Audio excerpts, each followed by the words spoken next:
Hello everybody, my name is John Naughton. My pen name is Phoenix, and I wrote a series of 5 books. It all started with an understanding, and what I believe is the interpretation of the prophecy, Revelations. And it was only about 3.5 years ago I started writing it. The prophecy is all about the evolution through creation of the collective spirit of mankind as we evolve from dark to light to bright to God.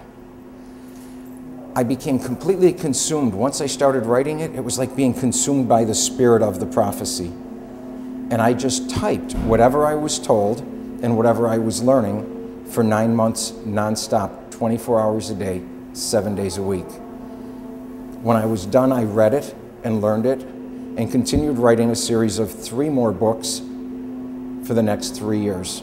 And then earlier this year, I talked to a Catholic priest. And I told him, I said, what's going on? I can't stop learning. It's like this download of information into my consciousness. And I just can't stop writing and typing and learning more and understanding this stuff at a deeper level. And it's all about the body, spirit, and soul, and the collective spirit and the collective consciousness of mankind and how we all evolve. And I told him, I said, I learned it from Revelations, and all the parables in sequence from first to last tell the same story as Revelations, and then it all begins with Genesis from the Bible. I said, it's biblical, so what's going on? I said, am I learning something interesting, something that can help people? Or am I just wasting my time? Have I lost my mind and going crazy? And what he said was, I had discovered the code originally written into the Bible, and that code is hidden in the images and symbols of the prophecy, Revelations, in the parables of the New Testament, and the book of Genesis. Those are the 3 locks that, when unlocked, release the seals or release the knowledge of the ancient prophets. And this is what they were teaching. And it's all about how the body, spirit, and soul work together.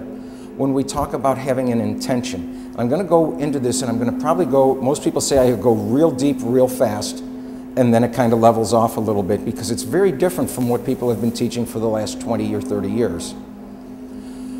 So if I get to a point where I'm getting real deep, or you've got a question or two, feel free to ask. When a person has an intention to do something, the positive or negative nature of that intention fills their spirit. The depth of the emotion that they commit to that intention determines the power of what they feel in their spirit. Their spirit fills with that feeling, and it feeds me a feeling. I'm motivated to act on that feeling, and the actions that I'm guided to do come from my soul's consciousness. The thoughts that guide my actions come from my soul. So your spirit's about feelings, your soul connects to consciousness and thoughts, and those thoughts guide your actions. So an anger-based intention will bring anger-based thoughts that guide your action. Love-based intention will bring love-based thoughts. And in the exact same situation, that's the difference between a slap or a hug as a response to a situation. It's very different from what a lot of people think when they talk about having an intention. Because a lot of people today say we should have an intention and put it out to the universe and say, universe, give me a car. And that's okay, but that's not what the ancient prophets were talking about. When the ancient prophets were talking about manifesting, they were talking about manifesting the spirit of your thoughts, words, and actions. So if your spirit fills with anger, everything you say, think, and do through an anger-based spirit creates the spirit of anger that comes out of your mouth. If you have a love-based moment, the spirit of love comes out of your mouth, out of your actions. I used to watch Ronald Reagan on TV. He'd get off the plane and he'd walk across the tarmac, and I could feel the purposefulness that he was filled with before he gave a speech. And you could see as he walked, I could feel that sense of purpose, because every step he took was purposeful. He meant everything he said and did. Donald Trump during the election was very true to what he meant. Like him, love him, hate him, doesn't matter. He was true. His body, spirit, were in alignment. He meant what he said. He said what he felt at that moment. Now, is that what he's going to do as president? We don't know. But in that moment, to manifest the spirit of who he was and who his followers were is what comes through him. You see? And when you have a love-based reality and you can bring all that love through you also, that's a different reality. You see, you can create a different reality in your life by having a different intention and purposefulness to that. Okay? Any questions yet? Now that's about your individual person, your individual spirit and soul. When we talk about the collective spirit and the collective consciousness, again, the collective spirit is a collective feeling, and then the collective consciousness is the consciousness we're capable of having as it relates to the collective spirit. Where the spirit goes, the soul follows. Where your feelings go, your thoughts follow. Okay? When you think about the collective spirit, that's the range of emotion we're capable of feeling that's contained within the collective spirit of mankind. It's everybody, the worst anger or rage and the greatest amount of love. Now, if we're capable someday of feeling this much love, and today our range is from here down to here, that's what we're capable of feeling and still feeling comfortable that we're normal. When some people go beyond that limit in love or beyond that limit in anger, then they don't feel comfortable that they are just like everybody else. Your sense of feeling normal isn't there. And that's what we're doing now, is we're expanding this way, and we're trying to learn and figure out what love is. It's not about romantic love. The Prophecy Revelations talks about 4 loves, and they are not about romantic love at all. They are about the loves we lose when we go into a fear and anger-based reality in our lives. We lose compassion first, and that's love of others that wish us harm. Then we lose love of family and close friends. Because usually when we're little and we're in a hurtful environment, we think that our family is the cause of that harm that we sense and feel. Then we lose love of self, and then love of God, nature, and creation, which is basically like love of life. And then we slip into a darker reality. And it's kind of like a transition area where we go from being a bright light through a grayness and then into a darker reality where we live until we learn to deal with our issues in life and grow out of it. Now, has anybody here ever heard of the 4 horsemen from Revelations? They are 4 of 7 seals that seal a book. And this is what it looks like. This right here is a book with 7 seals. Most people don't focus on the fact that that whole image is about a book with 7 seals. 4 horsemen are the first 4 of the 7 seals. What a seal is, and how that relates to me as a person and mankind collectively, is if I go, that son of a, I'll never forgive, I create a seal because I create an unforgiving spirit within me.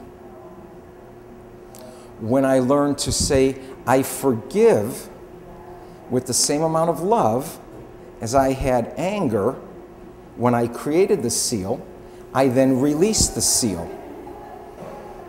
And that's what mankind has been doing for the last 2,000 years, is learning how to do that, as we are now expanding ourselves into a gray area, as we are learning to live with light, as we are releasing those seals.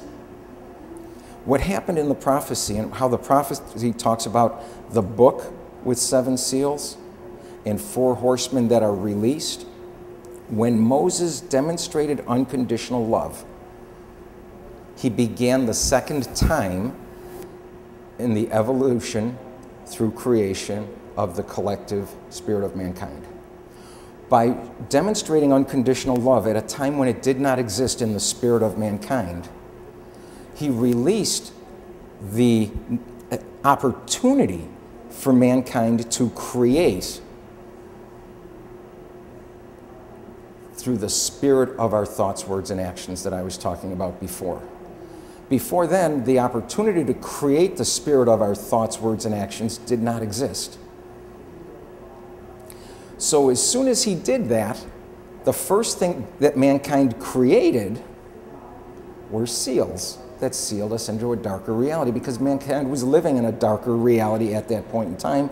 So as they lived, they just created that seal within themselves, and now we're finally learning to deal with that, because he planted the seed of love. Jesus planted the seeds of forgiveness and love. Jesus began the third time in the evolution of mankind through creation. Does that make sense? Any questions? And now we are ending that third time. This is the end of time that everybody talks about, but all it means is that we are now evolving collectively into that lighter reality. As we grow and expand into a lighter reality,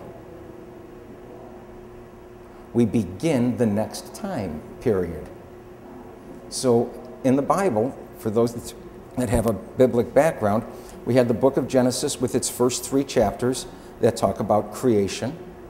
And then we have mankind living that era until Moses demonstrates unconditional love and begins the second time in evolution. The Old Testament documents how mankind lived as a result of his impact, and it had a little impact in a positive way.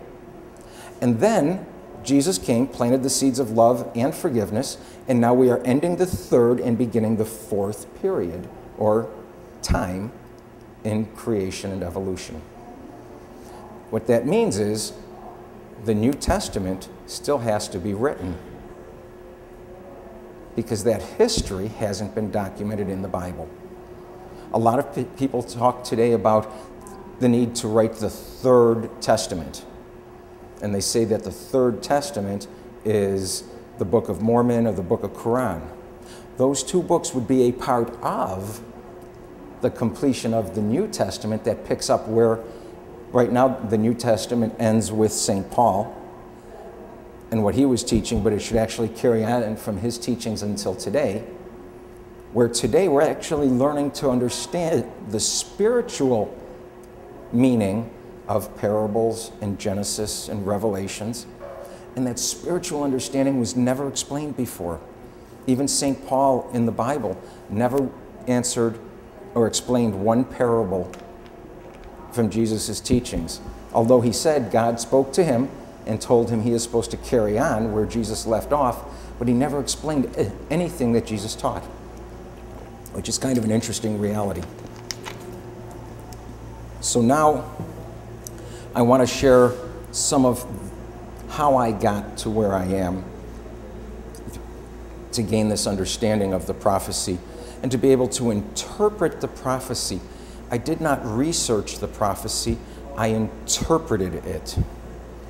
To interpret a prophecy, you have to have the gift